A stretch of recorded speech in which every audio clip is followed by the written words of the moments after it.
If you are a grappler that regularly makes very unhealthy food choices after an evening jiu-jitsu class, then this video is going to bring awareness to as why this happens and what you can do to turn this around. Because it's a very tricky thing to actually snap out of once it gets hold of you.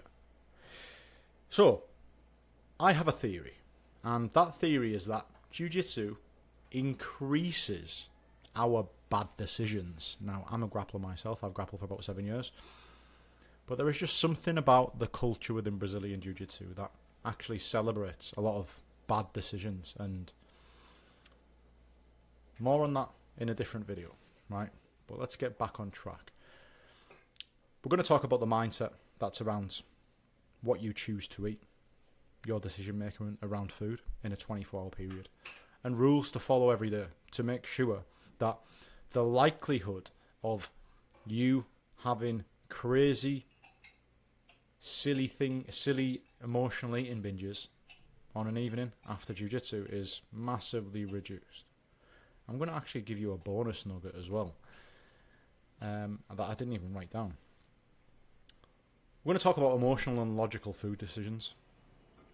We're going to talk about how jiu-jitsu actually puts you at a disadvantage with all of this stuff, and rules that you can employ to take control back over your own outcomes, because you might think that you have control, but we'll see exactly why you actually don't have any control over the situation in a sec. So for those that are new to the channel, welcome. My name is Paul Green. Like I said earlier on, I'm a purple belt, 7 years grappling experience, former paratrooper, still an absolute grappling addict, and I coach men on the longevity program on a one-to-one basis. For the most part, they are grapplers. However, their backgrounds do vary, and I work with a lot of blokes that have injuries as well, because it doesn't make a difference to me. Getting strong is getting strong, whether people are injured or not. The first thing I'm going to talk about is the mindset, right? The mindset that basically the mindset that influences the decisions you make, right? I call this the creature mindset. And the creature mindset is you when you choose to give into that survival part of your brain. The part of your brain that thinks that you are literally going to die if you don't make this certain decision. You are literally going to die if you don't eat them 5 croissants, or you are going to die if you don't eat a cheesecake, or you are going to die if you don't drink that bottle of Coca-Cola.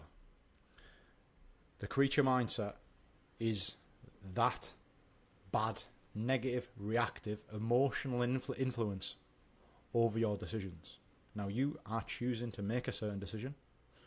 However, the most common thing is that feeds into this is a lack of preparation, right? And it blows my mind to see this happening to so many men, like men I would consider like masculine, logical thinkers, business owners.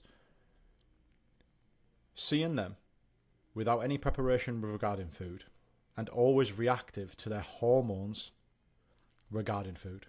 And if you don't know what I actually mean by this,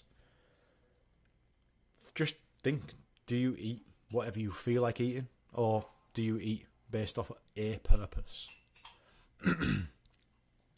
So, the creature mindset, the survival part of your brain, the one that you regularly feed into when you go on these purges or indulgences, in particular after those evening classes.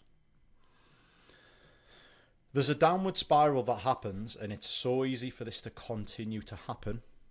Monday, then Tuesday, then Wednesday, then Thursday, every single day, right? You've made a few bad decisions, but the few choices you've made after jiu-jitsu starts to affect how easy it is for you to drop off into bed, into sleep. So your sleep quality is massively reduced. And if you're only getting 4 or 5 hours sleep because you're up till the early hours, then most of your decisions tomorrow are always going to be leaning to satisfy them emotional urges.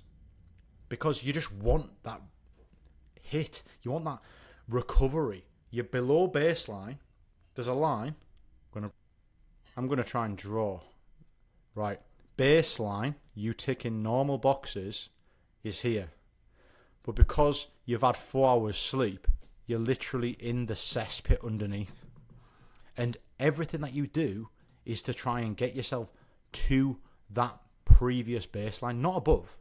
You can't even think that you want to feel amazing. You're just trying to recover. And this happens pretty much in every decision that you make when you're running off fumes because you've only had 4 hours sleep. And as I say, if you have 4 hours sleep, you wake up the next day feeling like shit. Every decision that you make, you want it to make you feel good. Very easy downward spiral to be in. How you snap out of it, right? You need to literally look at a 24-hour period and ask yourself, first of all, you need to blame yourself. Blame yourself for the choices in which you make. Blame yourself for how lacking in strength you currently are. Blame yourself for your joint sorenesses. Blame yourself for the way you look in the mirror, right? And after you've done that, give yourself a bit of a dust off and just ask yourself, are the decisions in which you make around food in a day, in a 24-hour period, emotional or logical food decisions? Very simple question, right? A very simple thing to do. But this is the core of a 2.0 mindset. It's how you snap out of this. And what I mean by logical food decisions is the food in which you are eating, does it have purpose? Is it nutrient dense? Is its purpose to increase the benefit of your health? Is it to increase how good your sleep is? Is it to increase your performance on the mat? Is it to improve your recovery? Is it to improve your energy during your 9 to 5 job? All of these things. Is it to keep you in a state of, kind of keep you in flow state with regards to thinking and brain capacity? Because these are all logical food decisions, and there's food choices. I've got loads of videos on this type of stuff.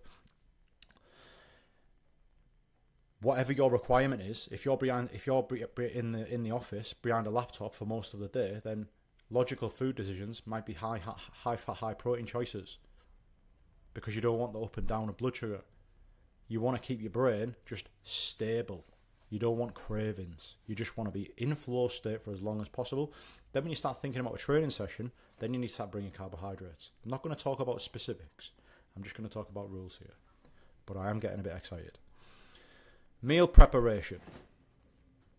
Having nutrient-dense whole food options that you like actually eating, whether that's beef, whether that's chicken, whether that's eggs, whether that's mixed berries, oats, rice, all of these things, having whole food, nutrient-dense options, making them choices convenient to you is literally gold dust. It's going to save you a 20 quid Uber Eats delivery most nights. Because the real reason you're doing these things, these emotional purges and emotional indulgences after jiu-jitsu, is generally, most times, it's through a lack of preparation. You've had an extended period of time without food on an afternoon because you've neglected yourself, because you haven't prepared for eating the afternoon. You might have, it's just always down to a lack of preparation. But you can't even think about preparation because you're thinking about just getting yourself back to that baseline because you've had 4 hours sleep.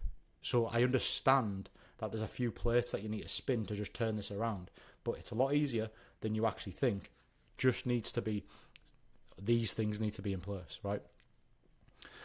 Jiu-Jitsu is a high-intensity cardiovascular activity. It can be pretty chilled out, but it's a mix. It's very complex. Sometimes it's lower body, sometimes it's stand-up, sometimes it's wrestling, sometimes it's judo. The intensities are so different that some days you need food after it, some days you don't. Some days you need food before it, some days you don't. If you're doing a comp class that's high-paced, you might need something before and after. But not always. And that's why I say dynamic with food choices after jiu-jitsu. If the intensity is minimal, you can get by with probably some fruit and some electrolytes. Don't necessarily need to eat a heavy carb meal if you barely used any carbs. Do you know what I mean? When you finish jiu-jitsu, you get back home, an evening class, and it's probably, you have a small meal. It's probably talking 9 p.m., 9:30 p.m. You need to be thinking about reducing cortisol.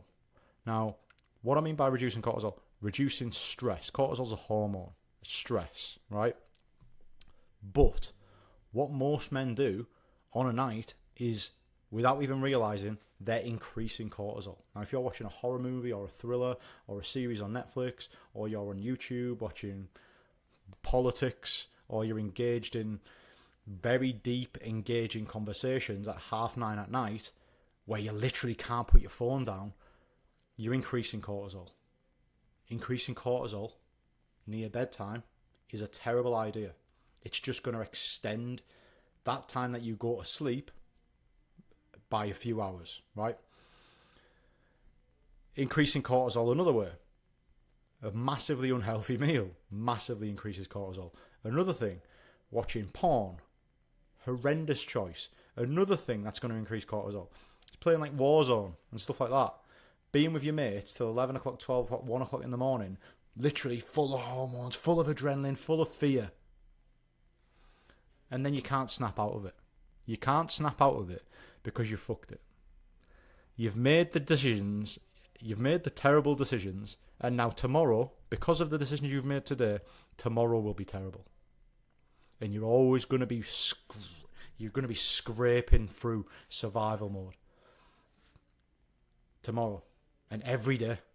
And then you blink, 5 years are gone, 10 years are gone, all because you couldn't just do everything right for 24 hours and reap the rewards. On the cortisol reduction post jiu-jitsu, I've created a Sleep Serenity resource. It's a free sleep resource, which is like a 3 or 4 page PDF, and it just literally got a checklist. It's got do this, do this, do this, do this. I think it says something like do 5 of these 10 steps, and you will be able to drop off to sleep so much easier. And it's not just for those of you that really struggle to sleep at a reasonable time. It's for those of you that actually give a shit about sleep and actually want to start treating sleep like a workout, because if you're sleeping shit, you're not going to remember half of the stuff that you're doing in jiu-jitsu. Your brain is not going to repair and regenerate the neural pathways of the technique that you've done in jiu-jitsu. Your body is not going to repair from a strength session. If you're getting 4 hours sleep, it's embarrassing. Like, imagine your daughter, your son, was getting 4 hours sleep per night, but he was training regularly. It's laughable that you're doing it to yourself.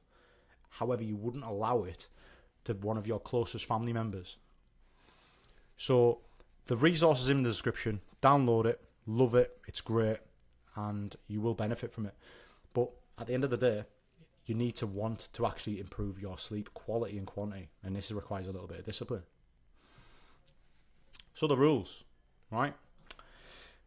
Talked about it, look at your day, and think logically about what the requirement is. Don't think emotionally. Like, just look, what am I doing? Am I moving? Am I a construction worker? Am I a builder? Am I an electrician? Am I a bricklayer? I need energy throughout the day. Do I need much energy? Could I get away with high fat, high protein just to keep hunger levels at bay? Loads of coffee, loads of water? Probably. Cool. Right. I'm now on the afternoon, and I now need to start thinking about carbohydrates, because now I'm starting to think about my training session. Okay. When do I need to eat some carbohydrates? Which carbohydrates do I need to eat in order to digest them really well without getting bloated and feeling full of gas and stuff like that? How often can how close can I push it to the training session and then eat them carbohydrates? Do I need to have any snacks? All of these things, logical food choices.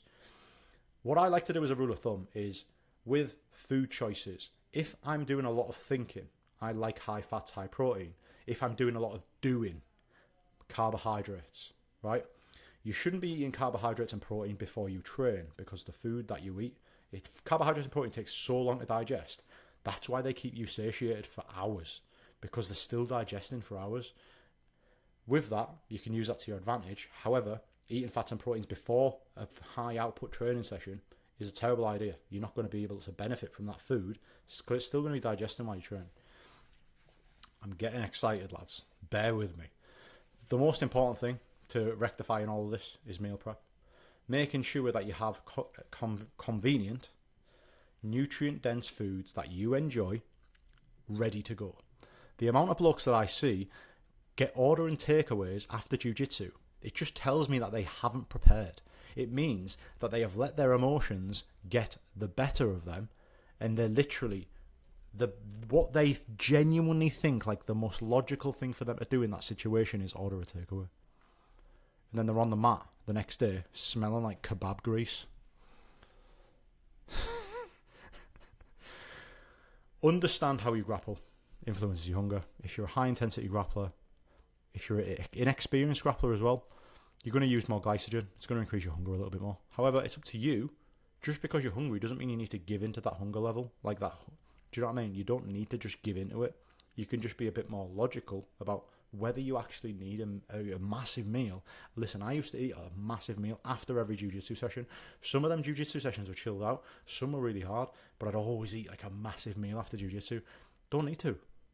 What is the requirement? It was a pretty chilled out session. Cool. And get by with some fruit, maybe a protein shake, some electrolytes. Happy days.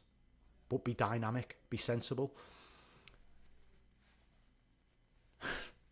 The evening classes of jiu-jitsu is a great amplifier. But it's only a great amplifier of emotions if you haven't done your preparation. If you haven't done these first 3 rules, jiu-jitsu will always hit you like a ton of bricks. You will always be thinking about horrendous, unhealthy foods after class. You will always be thinking about watching Netflix till the early hours, playing online games. You will always be thinking about these terrible things because you haven't done these 2. Number 1 and number 2. And without all of this, sleep is going to be massively affected, right? Sleep is the foundation. I don't care who you are, how disciplined you are. If you have 4 hours sleep, you are going to fucking really, really struggle with every decision tomorrow. Every decision that you're going to make tomorrow is going to be about bringing you back to that baseline. Cans of Monster, Coca-Cola, cans of coffee with syrups and sugars, bacon sandwiches, crisps, chocolate, ice cream, pizza. All this is because you fucked it. You've made a terrible decision and your body's in tatters as a result of it. I could not function off 4 hours sleep. But yous can, because you keep dragging yourself up with all this shitty food. Dead short-lived, and that's why you're in a really unhealthy state. However, you now know the rules in which you need to employ to turn this around. So you got the 1.0, which is satisfying the creature with emotional thinking. You might think that you're making logical decisions, but they're only the logical because you're so far down this survival rabbit hole that it's just through complete blindness and poor preparation that the logical thing to do is have a frigging pizza at 10:30 at night on a school night. Come on. You'll be frigging stinking in bed. Ugh. Some of the smells on the mat. 2.0, based off actual demands and development. One thing that the creature doesn't think about is development. They just think about survival. So everything's all about survival. And if you think that you're in survival mode, then you probably are in survival mode. However, when you can actually sit down and plan logically what the requirements are and prepare accordingly based off the foods that you enjoy, so there's a bit of an emotional indulgence there as well, you can turn this around pretty easily, right? Making your sleep be massively increased by, a good few hours, making tomorrow you feel amazing. It's literally the fastest, quickest fix I could ever give you is this. This video is the quickest fix I could ever give you, and I know you all like a quick fix, right? 1.0 increases cortisol off the class. Online games, high action, high octane Netflix series with cliffhangers, porn, awful food choices, massively engaging conversations. You want to be getting rid of all of this stuff before you go to bed. And you want to be thinking about activities or things that you can do that are going to reduce your cortisol after class. Because without sleep, tomorrow will be an absolute disaster. And why would you want tomorrow to be an absolute disaster? Remember, this is a choice. This is what I'm saying. You have to blame yourself. If you continue going on like this, you're just going to have as much as Like on a weekend, you might have a great weekend. You can literally choose. Get this right for 24 hours. Tomorrow will be amazing. I'm not a miracle worker, but I can literally guarantee if you follow this, tomorrow will be amazing. You'll have high energy, mint recovery, high level of thinking, everything, right? But you're giving into the creature and you're thinking that you're making that choice. No. He has influenced that choice and you're literally his little bitch. So, there's your choice. Set up for the day ahead. Good sleep. If you don't have good sleep, you're always going to be leaning towards that creature indulgence, preparation. The only reason you're going to indulge in these creature foods is because you're not prepared. 24 hours. That's it from me, gentlemen. Hopefully you enjoy the roasting, and I will see you tomorrow.